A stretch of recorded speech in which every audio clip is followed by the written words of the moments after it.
السلام عليكم ورحمة الله وبركاته. فيديو جديد النهاردة، متابعين معاكم آخر تطورات مترو اسكندرية.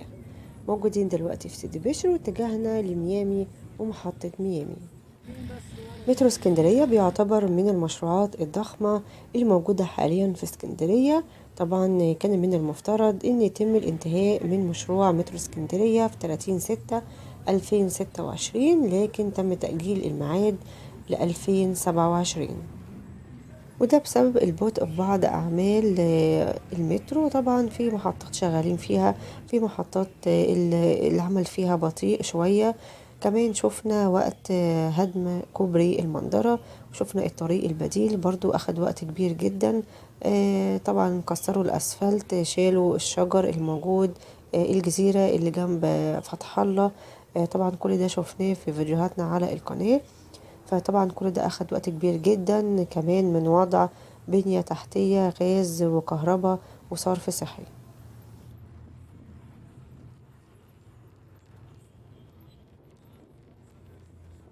ومترو اسكندرية بيضم 20 محطة، 14 محطة علوي و6 محطات سطحي، وكمان 5 محطات إضافية جديدة لمترو اسكندرية. زي ما حضراتكم شايفين قدامنا كده محطة ميامي، محطة علوية مضافة لمترو اسكندرية.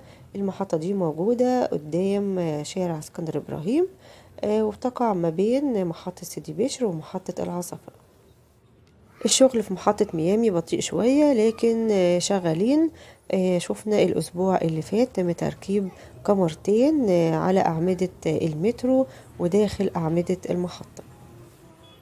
محطة ميامي محطة علوية، وزي ما حضراتكم شايفين الكاميرتين دول اللي تم تركيبهم على الأعمدة الخارجية والأعمدة اللي داخل محطة ميامي.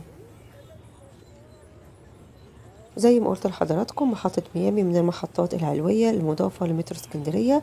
كمان في محطات تانية جديدة، محطة محمد نجيب، محطة سبورتنج، كفر عبده، وباب شرق.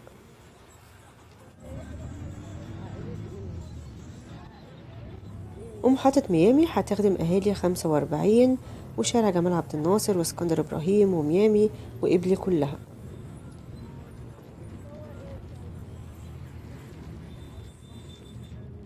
وتم إضافة محطة ميامي لمترو اسكندرية عشان طبعا تخف الضغط على محطة العصافرة ومحطة سيدي بشر. طبعا بيعتبروا من المحطات الكبيرة. كان بيبقى فيها طبعا ازدحام شديد جدا وقت قطار أبو قير، عشان كده تم إضافة محطة ميامي بين محطة العصافرة ومحطة سيدي بشر. زي ما حضراتكم شايفين تم وضع حوائط الأمان من العصافرة لحد المندرة، وطبعا في هنا فتحات للهروب. طبعا الحوائط دي اتعملت عشان لو حصل للمترو مشكلة أو توقف، طبعا الركاب هتنزل من الفتحات دي وتمشي على مسار المترو.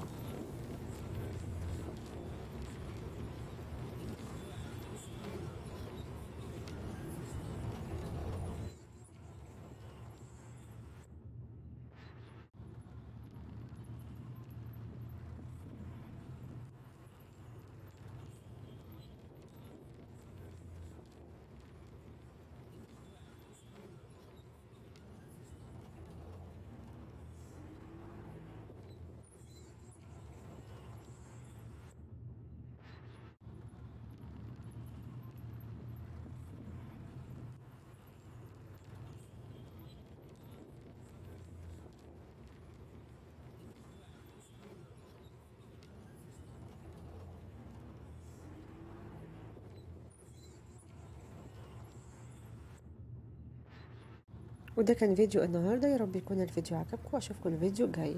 مع السلامة.